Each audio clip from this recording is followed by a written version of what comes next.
Today on Titan Sports Recap, Titan Lacrosse kicked off the season against rivals Long Beach State. Did they start the season off with a W? Women's basketball continues conference play. Can they beat the Matadors and get back-to-back wins? And Titan softball opened up their season this past weekend. We take a look at this year's team and their expectations for the rest of the season. All this and more on Titan Sports Recap.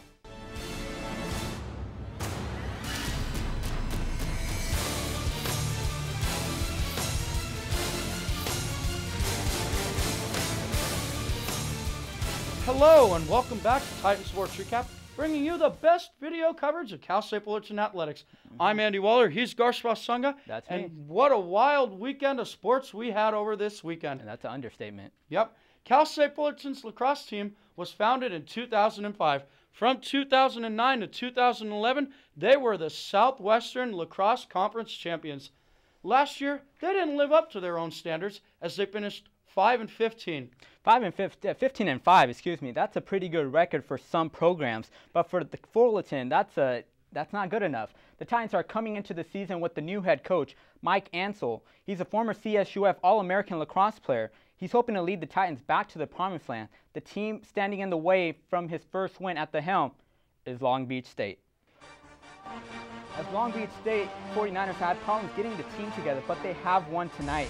It seems like the Titans had a curfew tonight. A couple of seconds into the game, freshman Alex Kowalski fires a dart into the back of the net. Titans up by 1. We will have more on Alex shortly.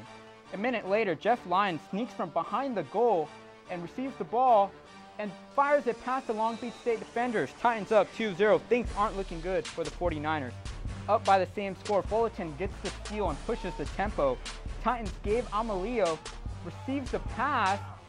There you go. He receives the pass and he puts it in for the goal while being tackled to the ground. Titans up 3-0 in the first quarter. Alex Kowalski was balling tonight. First official game for the freshman. He was all over the field. Let's just say he and the opponent's goalie aren't going to be friends anytime soon. Kowalski had a total of 4 goals, if my math is correct. And the highlight of the night goes to captain Ray Austin as he runs around the post and says, "Look what I can do." The in the air no-look goal. You know, Andy, Michael Jordan will be very appreciative of that performance. No doubt. And the Titans will win the season opener 21-1. Very important for us because, we practice all year long preparing for this game, and for us to execute and fire on cylinders was it was huge for us to come out like that.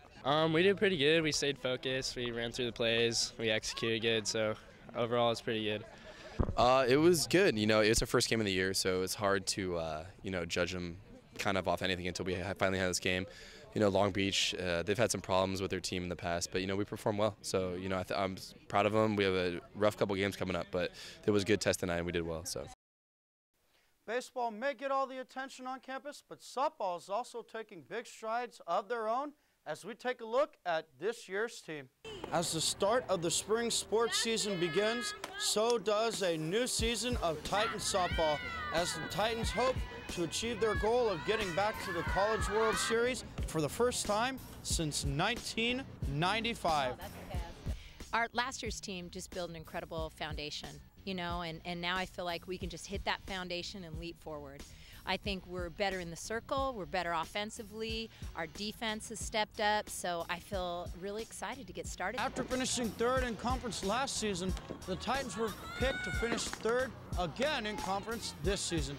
But the pitching staff will be a strength for the Titans this year, as the dynamic duo of Desiree Ibarra and Jasmine Antunes will look to build upon their strong season from a year ago.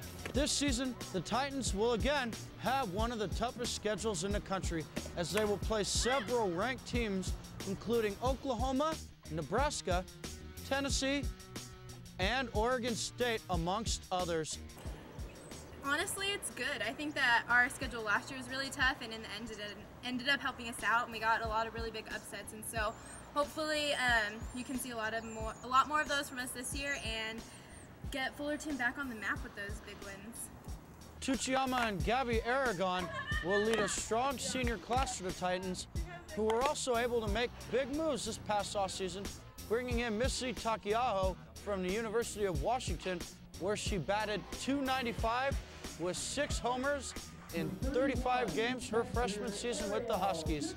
Honestly, it was more of a coaching and vibe that I got from the school and the players.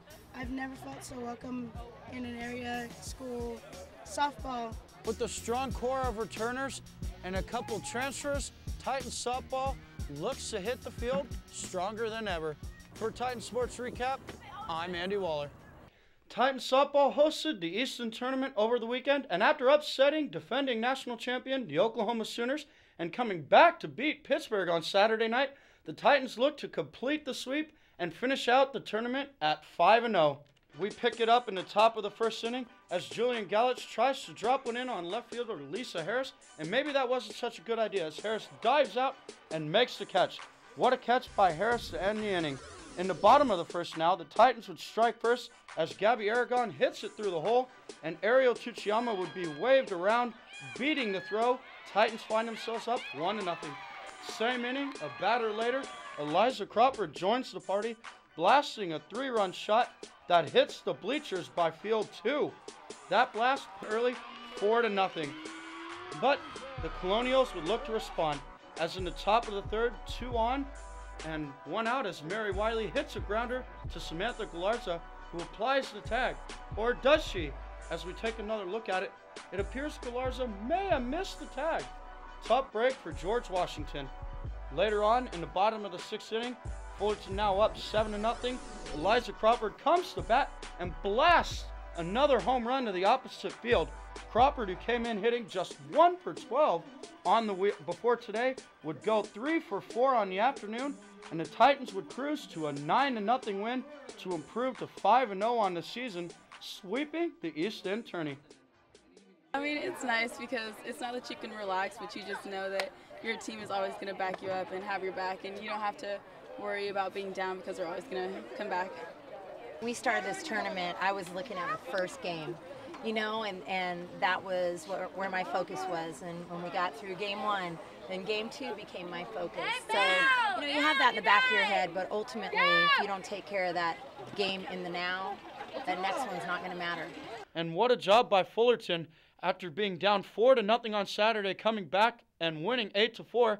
And then, of course, you beat a powerhouse in Oklahoma in front of nearly 1,300 people on Friday. And especially for Oklahoma, it didn't help them that they played 10 innings before that game. But, you know, it's softball. Anything goes. You know, you got to be ready to play the next game, and the Titans really capitalized on the opportunity. Yeah, it looks like softball may be the new talk of the campus after this. It's about time. We need something more than baseball. Thursday night, the Titans looked like they were out up until they built a comeback to beat UC Riverside Highlanders. Then on Saturday, they faced the Cal State Northridge Matadors. Here is Jasmine Arenas. The Titans look for their second win tonight as they take on the Cal State Northridge Matadors. How did they do? Let's check out those highlights. Tonight's game was in honor of all who survived and are still in the fight against breast cancer. In the first half, the Titans started off strong as Kathleen Iwuha drives to the left to make a layup to put the Titans up 4-0. But the Matadors would answer as Ashley Guay hits the 3 from the corner to cut it down to 1. In just a couple of minutes, Guay would come back to make one from a distance, leading the Matadors 10-8.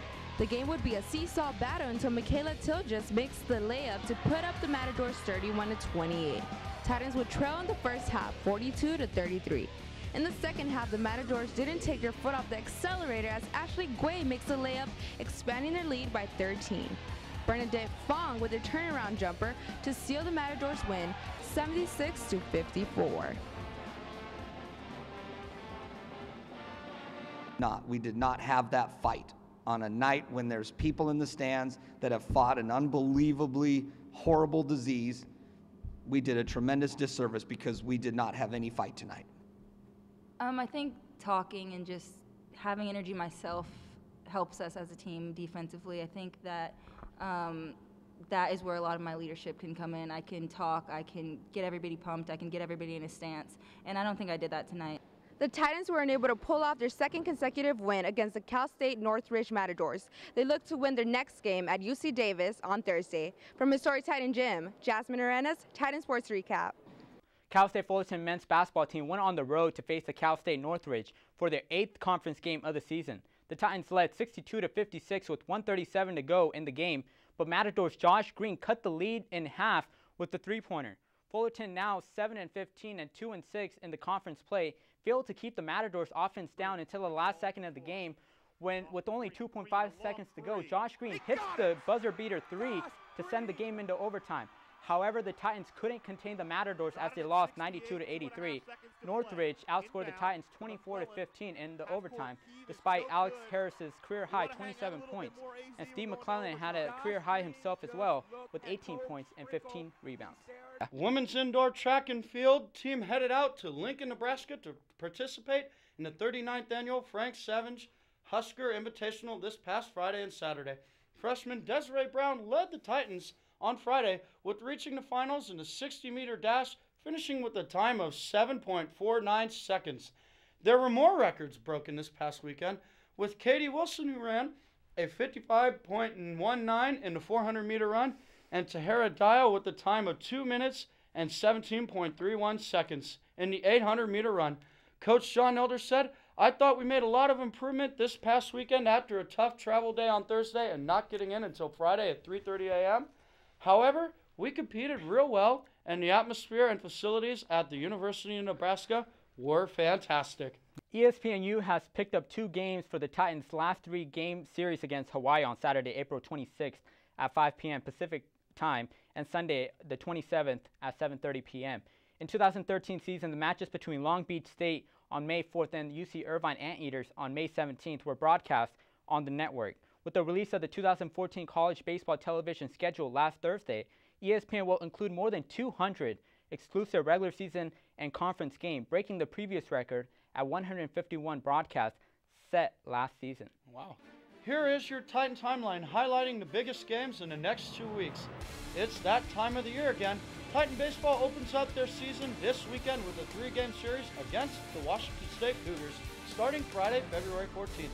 Softball is in full swing after this past weekend, and they continue Wednesday, February 12th at home against San Diego before heading down to SD for the San Diego State Tournament February 13th to 15th.